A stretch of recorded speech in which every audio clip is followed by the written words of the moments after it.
명태균 씨 발언은 이번 박형광 기자님이랑 노영희 변호사님 그리고 제가 그때 강혜경 씨와 함께 나와서 그 발언을 했던 매불쇼를 비판을 했었는데 저희 짜깁기 한 거 없고 조작한 거 없이 그 통화 그 자체를 저희가 그때 매불쇼를 통해서 소개를 해드린 거기 때문에 명태균이 오늘 매불쇼 이야기한 거는 사실이에요? 예. 아 사실이야? 뭐라고 얘기했어요?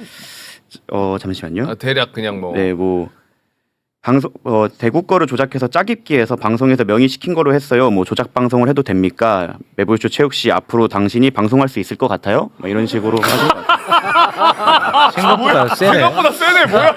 당신이 방송할 수 있을 것 같아요. 뭐 이렇게 세? 아 뭐야? 그냥 쓱 언급한 게 아니 아니었네. 이거 센데 왜 아무 일도 아닌 것처럼. 아니, 저도 언급됐어요. 변호사랑 같이 강혜경 씨랑 나와서 그런 게. 뭐야 깜짝아. 뭐야 명태균 씨. 뭐 마이크 뺏어가겠다는 거야 뭐야? 지금 전기 끊겠다는 두꺼비 집 내리겠다는 거야 뭐야? 그러니까. 명태균 씨, 나 만만하지 않소. 네. 저는 언급 안 해줘서 고마워요. 명태균 씨 이렇게 되면은 나는 오늘부터 또 명태균 다루지. 아 오히려 내 방식 알잖아. 네, 그렇죠. 내 방식이 있어. 왜냐면 이거 공익적인 이 목적이니까 너무 중요한 거죠. 너무 대한민국 민주주의를 파괴한 혐의입니다. 맞잖아요. 민주주의 그렇죠? 파괴 중대 범죄죠. 그렇습니다. 중대 범죄. 그럼 나는 또 명태균 씨 혐의를 오프닝에서 또 다뤄야 됩니다. 이건 제 또 원칙이 있으니까 말이지요. 그렇죠. 네, 그다음에 그리고요. 김건희 특검을 제가 월요일 날 다녀왔는데 내부 분위기를 좀 들은. 김건희 특검을 갔다 왔어요? 네.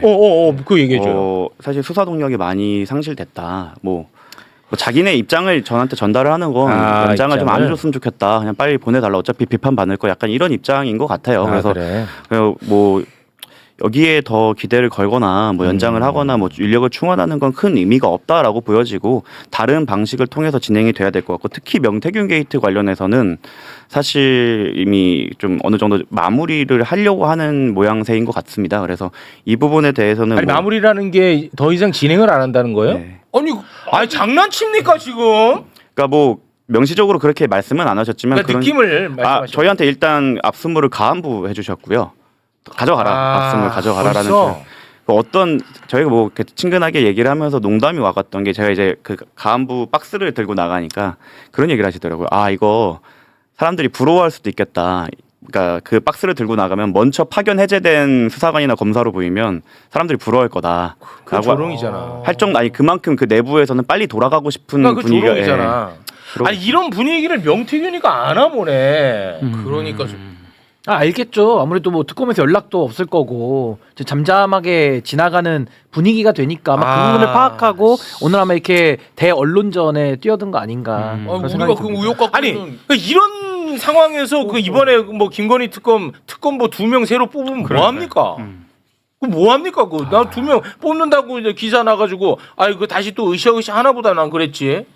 아니 근데 저는 뭐 김건희 특검도 저는 당연히 지금 비판받을 지점이 너무 많거든요 사실은. 근데 그렇다고 해서 이 혐의들을 다 우리가 없는 걸로 볼 수는 없잖아요. 그러니까 또 막히면 막히는 대로 우린 또 뚫고 나가는 그건 어쨌든 맞아. 진실을 밝혀내야죠. 멋있네. 아니 저는 더 마음 지치지 않고 멋있다. 더 동요매겠습니다. 마음의 멋있습니다. 끈을. 오늘도 끝까지 지금 갑니다, 계속 진짜. 연락 온 게 이제 서울청에서는 이준석 관련해 갖고 자료를 더 요청을 하고 있고 어제도 국감을 또 다녔는데 국감에서는 이제 계속 그 질타를 하는데 특검이나 검찰에서 경찰로 자료를 안 보내주고 있습니다. 그래서 오히려 변호인단한테 자료를 달라고 하는 상황이에요. 그래서 서울청이랑 대구청에 저희가 이제 자료를 제공할 예정인데 좀 이거에 대해서는 한 컨트롤 타워가 필요하다. 명태균 게이트는 말씀하신 대로 민주주의의 근간을 흔든 행위이기 때문에 제일 심각한 지나가서는 안 되고 이게 상설이든 아니면 합수본이든 어떻게든 차후에도 수사가 제대로 진행돼야 되고 좀 인력을 좀 바꿔서 진행을 해야 되지 않을까. 왜냐하면 기존에 하시던 분들이 계속 계셔요. 예. 네. 창원에서 하시던 분들부터 시작해서 뭐 중앙지검에서 하셔오신 분들이나 그런 분들이 계속 하다 보니까 아무래도 이 부분은 좀 개선이 돼야 되고 마지막 하나 더 해드리면 수사기소 분리 관련해 갖고 막 얘기가 나오는데 사실 이 폐해가 이걸 안 지키고 있는 검찰의 사례가 사실 명태균 게이트에도 있었습니다. 그 강혜경 씨 별건 수사했던 사람을 그 별건 수사권이 있었지 않습니까? 네. 사실 현행 검찰청법에도 수사검사와 기소검사를 분리하게 돼 있지 않습니까? 네. 그런데 불구하고 그 창원지검에서 부장검사의 지휘를 받아서 당연히 그 일반 검사가 수사를 해놓고서는 부장검사 명의로 기소를 했으니까 수사기소 분리된 거다. 라는 주장을 하고 있어요. 그러니까 법령을 꼼꼼하게 안 만들어 놓으면 검찰은 이렇게 피해갑니다. 네네. 이 부분에 대해서도 꼭 비판 포인트로 잡아주셨으면 좋겠습니다. 알겠습니다. 네.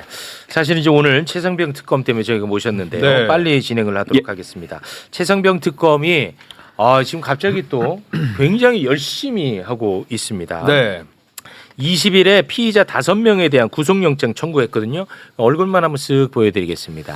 이종섭, 박진일, 김동혁, 유재은, 김계환까지. 네, 이렇게 이제 5명. 5명에 대해서 뭐 혐의 같은 거 준비 많이 하신 걸로 아는데 고를 시간은 없을 것 같고요. 네, 5명에 대한 영장 청구를 했는데 요게 이제 오늘이 며칠이죠? 오늘이 22일. 23일 내일이네. 내일. 영장 실질 심사가 있는데요. 그 실질 심사 판사가 누구냐? 정재욱 판사입니다. 이름 뭔가 불안한 이름인데? 한덕수 구속영장을 기각했던 판사입니다. 그래서 좀 불안감이 있습니다. 조희대가 영장 전담 판사로 수원지법 3인방을 보내지 않았습니까? 네. 이번 기회에 한번 여러분 머릿속에 담아두면 좋을 것 같습니다. 조희대가 보낸 수원지법 3인방 면면을 여러분께 소개를 해드립니다.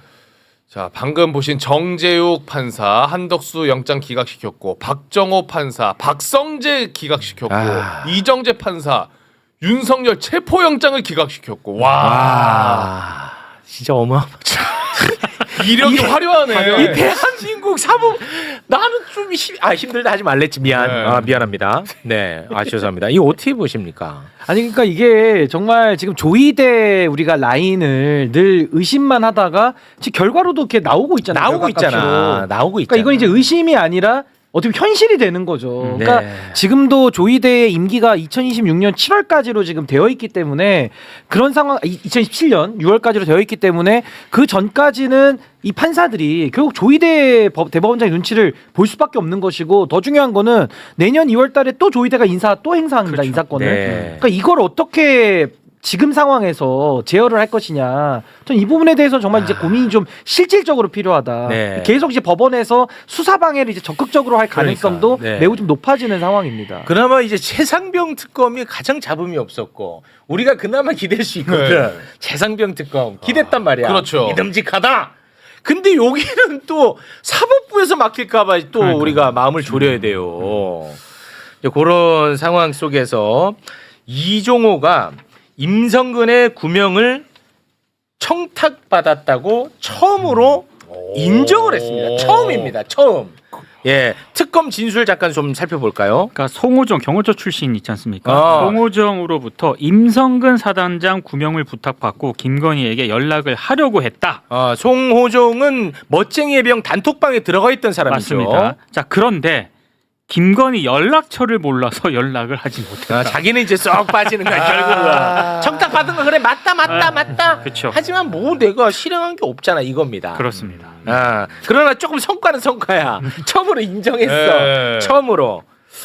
그리고 이종호는요 자신이 구속되기 하루 전에 지인에게 전화를 해서 입단속을 시켰더라고요. 지인한테. 예, 그것도 한번 소개 부탁드립니다. 그래서 아마 이게 구속영장을 청구한 것 같은데요. 이종호가 구속되기 하루 전날 전화를 했다.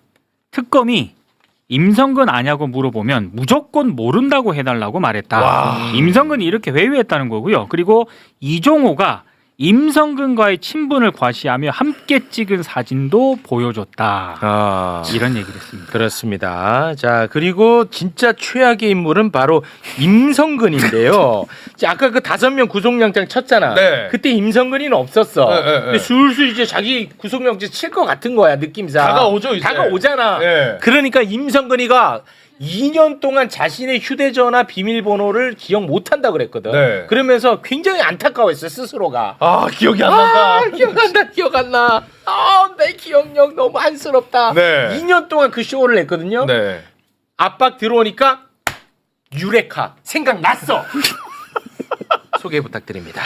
셀 수 없이 많은 시도를 거듭하다가 어느 날 새벽에 기적적으로 비밀번호를 확인했다. 에라이씨. 하나님의 사랑을 느끼게 됐다. 믿습니까?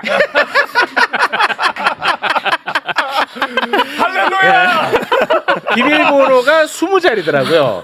이 20자리를 특검에 이제 자기 이제 구속되기 싫으니까 생각났어요 하고 제출을 했어. 근데 휴대전화는 또 안 줬어. 내가 볼 때 휴대전화 또 잃어버렸는 것 같아.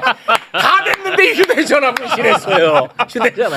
정말 답답하다. 핸드폰이 어디 있는지 기억이 안 난다. 비번 20자리는 한 번 기억이 안 나면 그 기억 안 나는 거 아니에요? 아유. 야, 그래서 나는 이 좀 혹시 내부 사정을 좀 아시는가 해서 좀 여쭤보는데 이 휴대전화는 제출을 안 했더라고요. 이미징을 했던 걸 아마 과안부 받은 걸로 보이고 그러니까 네. 이미징 그 복사를 한 그 핸드폰을 복사한 데이터 자체는 아마 특검이 이미 갖고 있고 이제 좀 설명을 드리자면 네네. 그 이게 있습니다. 그러니까 지금까지 최상병 특검이 왜 구속이나 기소가 없다라는 이런 비판이 일각에서도 있었는데 있었죠. 네. 그게 다 전략이었습니다. 사실은 저희가 전해듣기로는 체포나 구속유예를 하면 20일 이내 뭐 10일 이내에 기소를 해야 되거나 이런 제한이 있지 않습니까? 근데 기소가 되면 그 자료 그러니까 수사기관이 이 사람을 처벌해야 된다라고 입증하는 자료들이 법원에 가고 그거를 변호인이 열람 등사를 할 수 있습니다. 그럼 변호인이 보게 되죠. 거기에 맞는 엄프를 하거나 거기에 맞는 변명을 하거나 그렇게 되면 관련 참고인들이나 관련 증인들이 그거를 알고 그 신호를 받고 움직이게 돼 있어요. 그렇기 때문에 지금까지 최해병 특검은 쭉 몰아놨다가 너네 변명 다 해봐. 할 때까지 기다렸다가 이제 투수를 하는 거예요. 그러니까 대박이네. 지금까지 변죽을 울리지 않고 쭉 달려왔던 게 그러한 전략이 기반이 돼서 임성근을 만약에 우리의 염원대로 빨리 혼내줬다고 하면 기분이야 좋았겠지만 지금까지의 변명 스텝이 맞고이지 않았습니까? 그런 게 없었을 거예요. 최혜병 특검 성과를 왜 아무것도 못 내냐고 나는 단 한 번도 말한 적 없다. 진짜 만약 그거 하나라도 있으면 나 방송 그만둡니다. 한 번도 없어. 근데 못 또 내가 들어가죠. 어디 가서 씨발지 너 최혜병 특검. 아니 저는 아니 나가 이러면 그러니까 그 말씀도 그러니까 맞는 그러니까 그렇게 해석할 수 있고 또 하나는 이제 초반에 그 비판했던 분들의 의견도 제가 전달을 해드리면 이 수사의 동력 차원에서 결국에는 아무도 성과를 내지 않고 이제 와서 이게 전략이다 이렇게 얘기를 하면 그것도 하나의 우리가 따져볼 수 있는 거지만 초반부터 수사 동력을 좀 가지고서 네. 여론에 관심을 가지고 또 그건 맞죠. 돌파하는 것도 맞기 때문에 네. 이건 한번 이번에 결과를 지켜보는데 여기서 또 우리가 불안한 부분은 뭐냐면 특검이 잘했다 손 치더라도 결국 사법부가 지금 불안한 아, 거예요. 그건 맞습니다. 그러니까 이 부분에 대해서는 이제 결과를 끝까지 우리가 보기까지는 예. 훌륭한 전략인지 여부는 조금 더 우리가 이 기다려 부분에 대해서 또 한번 최해병 특검을 변을 좀 하자면 네. 사실 우리가 특검이 도입된 이유가 뭘까요? 기존의 수사기관이 수사를 못했기 때문입니다. 다른 특검들 특히 김건희 특검 같은 경우는 검찰로 수사를 넘어가지 못했고 지금 내란 특검도 그 법무부나 검찰이 동원된 의혹이 있는데도 불구하고 거기에 나아가지 못했는데 최해병 특검 같은 경우에는 수사 외압에 가담했던 군검사 다 수사를 했고 심지어 제가 공수처 파견한 수사관들이랑 커피를 마시고 있었는데 공수처 수사관들이 갑자기 저희 회사가 압색을 당하고 있다는데요. 라고 현장에서 그럴 정도로 내부 보안이 잘 이루어져서 공수처까지 이제 압수를 하고 있지 않습니까? 네. 그러니까 수사를 못했던 수사기관 그리고 은폐를 하려고 했던 군검사, 공수처 여러 군데까지 이제 압수수색을 나아갔고 수사가 상당히 진행되었고 특히 공수처 관련해서는 그때 김규현 변호사가 조사를 받고 나왔는데 알고 보니까 뭐 이종호의 변호인 이런 식이 있지 않았습니까? 네네네. 그거에 대해서 꽤 많은 자료가 나왔다고 합니다. 아. 그래서 여기까지도 해서 꽤 많은 성과가 나올 거고 이제 남지 않은 별 기간에 아마 큰 성과를 올릴 것 같고 제가 생각할 때는 가장 모범적인 특검으로 결과가 나올 거라 알겠습니다. 생각을 합니다. 네. 그리고 다시 그 임성군으로 넘어가자면요. 네, 임성근 잠깐 넘어가자면 네. 이런 이제 마지막에 어렵게 하나님의 도움으로 비밀번호를 알아냈지만 그럼에도 불구하고 최해병 특검은 구속영장을 청구를 했어요. 네. 네, 구속영장 청구했습니다. 근데 이거는 누가 또 담당 판사인지는 잘 모르겠네요. 아직까지 나온 게 없죠. 아, 그러네. 임성근 관련 임성근 관련해서는 아직 나온 게 일정이 없군요. 안 나온 것 같아요. 네. 임성근이 사실 핸드폰 비밀번호를 제공하기 전에 그 이미징한 파일에서 이미 특검이 어느 정도 자료를 확보를 한 것 같습니다. 아, 그래요? 그래서 이미 거짓말을 특검은 확보를 해서 알고 있는데도 불구하고 그렇게 이제 그 변명을 할 기회를 줬던 것 같고 나왔습니다. 찾았어요. 아까 3인방 다시 사진 좀 올려주세요. 자, 예, 지금 3인방 올려주면 자, 이 중에 누굽니까? 보도를 확인해 보니 임성근은요 23일 날 영장 실질 심사 받는데 이 중에 영장 과연? 전담 부장 판사는요 정재욱하고 박정호하고 이정재만 아니면 되는데 윤석열 기각시킨 이정재가 맞습니다. 와 그러면 7명이 다 이정재. 자 이제 몰려서 이제 영장 실질심사 받는 거죠. 네. 만만치 않아요. 지금 만만치 생각보다. 않아요. 만만치 않습니다. 23일 날. 근데 참 특검이 빠져나가기 어렵게 그 여러 가지 안을 해놓은 게 그렇게 거짓말을 해놓은 거를 계속 받았고 있었고 사실 지금까지 거짓말을 했던 거에 대해서 반대되는 목격자 진술을 많이 확보해놨는데 풀하지 않았던 겁니다. 지금까지. 근데 그 임성근이 어디서 들었는지 모르겠지만 자기에 대한 영장을 친다는 걸 듣고 그 다음에 행위로 옮긴 것 같아요. 그 비밀번호를 한 거를. 그래요? 근데 그 전까지 임성근도 그렇고 이종호도 그렇고 주변 목격자나 진술 참고인들에 대해서 굉장히 회유하려고 많은 시도를 했었고 근데 그거를 또 특검이 다 알고 확보까지 했다고 합니다. 아, 그래요? 네, 그래서 증거인멸 우려에 대해서는 충분히 소명을 할 준비를 하셨다고 들어서 또 물론 사법부가 너무 걱정돼요. 저도 일반적인 경우에는 이런 경우에는 장담을 하는 편인데 네. 사법부가 워낙 특수한 상황이라 장담은 못하지만 매우 높은 확률로 증거인멸 우려가 인정이 되어 아마 영장이 나오지 않을까 생각을 100% 합니다. 나와야죠. 안 나오면은 그거를 우리는 비판하면 돼요. 이거는 안 나올 수가 없죠. 이미 진술 오염 즉 증거인멸의 우려를 너무 몸소 많이 보여줬어요. 이종호와 임성근이. 네. 그렇기 때문에 이 부분에서 안 나온다면 정말 사법개혁에 큰 동력이 되어야 된다고 생각합니다. 근데 저는 최혜병 특검이 지금 이제 관련자들 직접 관련자들을 다 영장을 일괄 청구를 하고 있는 건데 여기서 우리가 놓쳐서는 안 되는 건 이제 거의 수사 종반부로 가고 있지 않습니까? 네. 근데 구명 로비에 대해서 빨리 이걸 밝힐 필요가 있는 거고 전 더 중요한 건 지금 국민의힘 의원들이 있지 않습니까? 네. 주진우 네. 내지는 또 공직기관 비서관이었던 의원은 아니지만 이시원 그리고 임종득 임종득이. 그리고 김태효 그때 당시 대통령실이나 안보실에서 실질적인 지휘를 했던 사람들 네. 즉 거기에 대한 수사도 어디까지 가 있는지를 맞아. 조금 우리가 또 그거는 묻지 아주 않을 수가 없죠. 너무나 왜냐하면 그 훌륭한- 사람들을 수사하라고 사실 특검한 거지 맞습니다. 지금 나온 요 정도의 인물들은 기존의 수사기관에도 어차피 당연히 들어가야 될 사람들이거든요. 네, 맞는 그러니까 저는 그 말씀입니다. 부분도 우리가 놓쳐서는 안 좀 된다. 네. 그 진짜 맞는 기대되는 점과 걱정되는 점을 말씀드리면 기대되는 점은 아마 수사 외압 관련해서는 꽤나 많은 성과를 올릴 것 같은데 그 사건 특성상 구명 로비는 사실 제가 만약에 누구 곽수산 씨한테 전화를 해서 뭔가 로비를 했다고 하더라도 둘이 입을 다물어 버리면 사실 입증하기가 정말 어려워요. 그래서 구명 로비 부분은 처음부터 진짜 어려운 부분이었고 이 부분에 대해서는 특히 압수수색까지 나아갔음에도 불구하고 뭐 통화 녹음이나 메모를 확보하지 않는 이상 정말 어려운 일이기 때문에 이 부분에 대해서는 저는 조금 부정적으로 봅니다. 하지만 아까 말씀드렸던 인사 중에 수사 외압에 가담했던 사람들 특히 네. 이시영 기강 비서관 같은 경우에는 뭐 통화 내역이나 이런 게 많기 때문에 그런 부분에 대해서는 충분히 좀 입증을 할 수 있지 않을까라고 네. 기대해 봅니다. 알겠습니다. 저희가 또 다룰 내용이 많기 때문에 우리 변호사님과는 여기서 인사를 빠르게 나누도록 하겠습니다. 나와 주셔서 대단히 고맙습니다. 고맙습니다. 그 금요일 TBS 그 봉인해제 저도 무료로 출연하고 있으니까 네. 많은 관심 부탁드리겠습니다. 착하시네. 네, 감사합니다. 고맙습니다. 고맙습니다. 아, 에이스 오늘 좋았어요 그래도. 아, 좋았다. 진짜.